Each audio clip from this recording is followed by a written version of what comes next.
En fait, en Afrique de l'Est, on a fait des progrès, beaucoup a été, mais il reste toujours beaucoup à faire.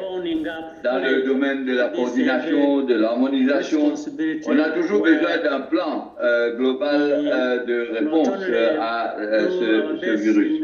On doit aussi s'approprier de nos responsabilités, de faire de notre mieux, pas seulement au niveau de notre pays individuel, mais aussi partager les informations, harmoniser les actions qu'on doit prendre dans notre région. تعزيز العمل الإفريقي المشترك وأود الإشارة إلى أهمية أن تقوم تلك التجمعات بلعب دور في تنسيق الجهود اتصالا بمكافحة تفشي فيروس كورونا في إفريقيا.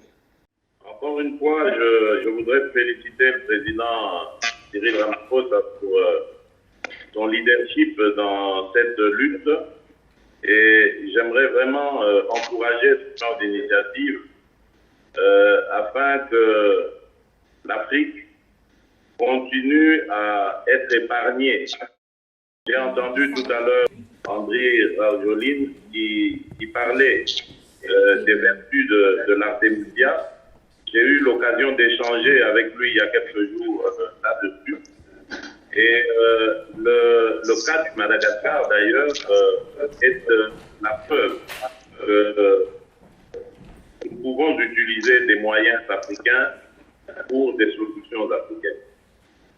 Voilà pourquoi, à mon avis, nous devons davantage échanger nos expériences entre Africains, parce que je crois qu'avec la médecine traditionnelle, avec certaines plantes que l'on peut trouver ici en Afrique, nous pouvons révolutionner et faire bouger le monde en apportant une solution à celui-ci au monde, donc, à propos du coronavirus. Thank you very much. Welcome that, Your Excellency. And we would now like to move on to COMESA and ask His Excellency André Rajoelina to address us on behalf of COMESA. Nous sommes réunis ici en ce jour par visioconférence dans un contexte difficile dans le monde, mais surtout pour l'Afrique. Nous faisons face aujourd'hui à une guerre mondiale et à un ennemi invisible qui est le coronavirus. Le Covid-19 n'épargne aucun pays, aucune classe sociale et le monde est infecté par ce virus actuellement. Et toutes les secondes, toutes les minutes, toutes les heures, ainsi que tous les jours, il y a toujours en fait des victimes par rapport à ce virus. Cette guerre nous affecte tous au niveau du continent africain, à tous les échelons des nations. L'économie mondiale et nationale sont figées. Les échanges commerciaux et autres transactions, piliers de croissance de nos pays, sont grandement ralentis. Les impacts sur nos pays, sur nos peuples, sont tragiques. C'est pour cette raison que je rejoins tous les chefs d'État tout à l'heure sur l'annulation de nos dettes. Actuellement, on parle de guerre, mais cette fois-ci, ce ne sont pas les bombes ni les balles qui seront nos munitions, mais l'intelligence de nos scientifiques, l'audace des leaders et notre solidarité.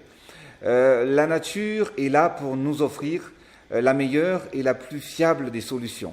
Mes chers frères, permettez-moi de partager avec vous brièvement notre expérience face à ce virus depuis maintenant près de 2 mois.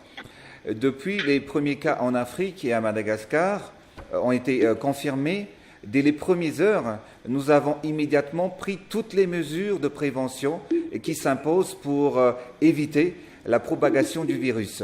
Comme vous le savez, Madagascar est connu pour la richesse de sa biodiversité et son abondance en plantes médicinales.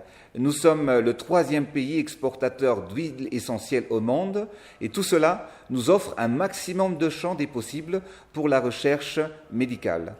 Excellences, messieurs les présidents, mes chers frères, c'est avec une grande fierté que nous avons annoncé la semaine passée que les travaux de recherche scientifique malagasy ont abouti à l'élaboration du remède Covid Organics ou Tambavi-CVO. Un remède traditionnel amélioré à but préventif et curatif, préparé sur la base des plantes médicinales largement répandues et plantées à Madagascar, dont l'artémisia.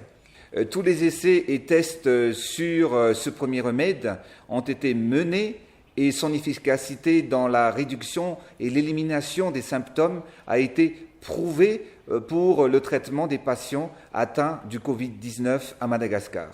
Le protocole de traitement curatif Covid Organics s'est avéré plus efficace et surtout moins invasif pour l'organisme que le traitement à base de chloroquine. L'état de santé des malades malagasy du Covid-19 ayant volontairement accepté de tester le traitement a montré une nette amélioration au bout de 7 jours et un total rétablissement, voire même guérison, au bout de 10 jours. Excellences, Monsieur le Président, aujourd'hui nous avons entre nos mains une solution simple, naturelle et efficace pour nous aider à vaincre cette pandémie. Notre impératif à tous est le même, préserver et sauver les vies en danger sur le continent. Notre devoir est avant tout de protéger nos peuples, nos enfants et nos familles. Il est donc plus que jamais temps de coordonner nos actions. C'est l'heure de la solidarité africaine.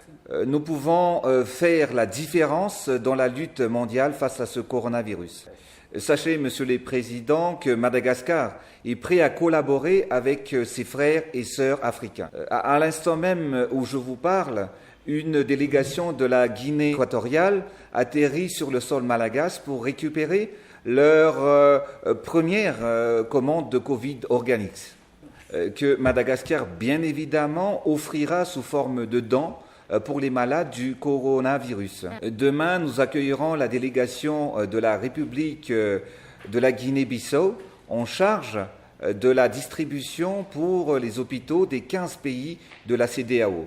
Il y a un adage chez nous qui dit que c'est dans les moments difficiles qu'on reconnaît les vrais amis. Nous sommes là, Madagascar est là pour venir en soutien et en aide à tous les pays amis dans leur action face au Covid-19.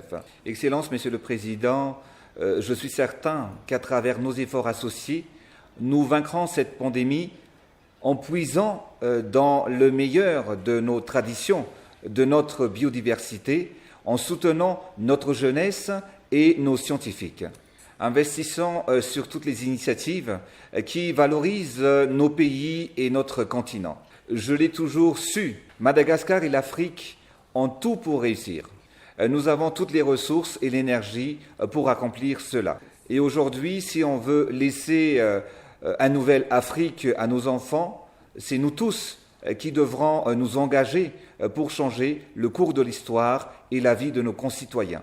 L'avenir compte sur nous et repose sur nos épaules, car personne à part nous, frères et sœurs africains, ne pourra et ne saura changer notre situation. Plus que jamais aujourd'hui, alors que le reste du monde se tourne enfin vers l'Afrique et commence à constater notre potentiel, nous devons défendre nos valeurs et le bien de notre peuple. Mes chers frères présidents, plus que jamais, l'Afrique est fière et déterminée. Je vous remercie. C'est le lieu du lien d'ailleurs entre ce qui a été dit par notre frère Angeline et ce que je souhaiterais pour ma part, et je sais que tous vous êtes dans la même veine, que le CDC et nos frères, notamment de Madagascar, travaillent ensemble pour que l'Afrique soit le continent de la renaissance. Souvenons-nous, chers frères, que nous avons été le continent de la naissance de l'homme.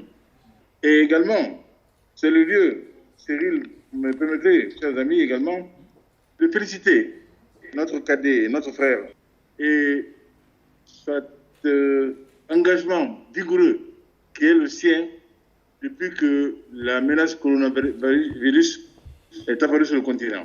Le défi sanitaire est un problème à surmonter les médicaments qui sont nécessaires pour les remèdes. Rajolina explained. Le président Rajoelina nous a parlé de ce qu'ils sont en train de faire à Madagascar et aussi nous devons de cette façon contribuer à une solution et contribuer aux efforts. Nous avons fait des progrès, je crois un communiqué va être publié qui va donner une idée de convergence sur les questions sur lesquelles nous sommes convenus. Et le processus du Covid-19 continue et on espère avoir une prochaine réunion. On va vous informer de la date et la tenue de cette réunion. Je vous remercie. Thank you. Merci beaucoup. Merci beaucoup. Bye bye.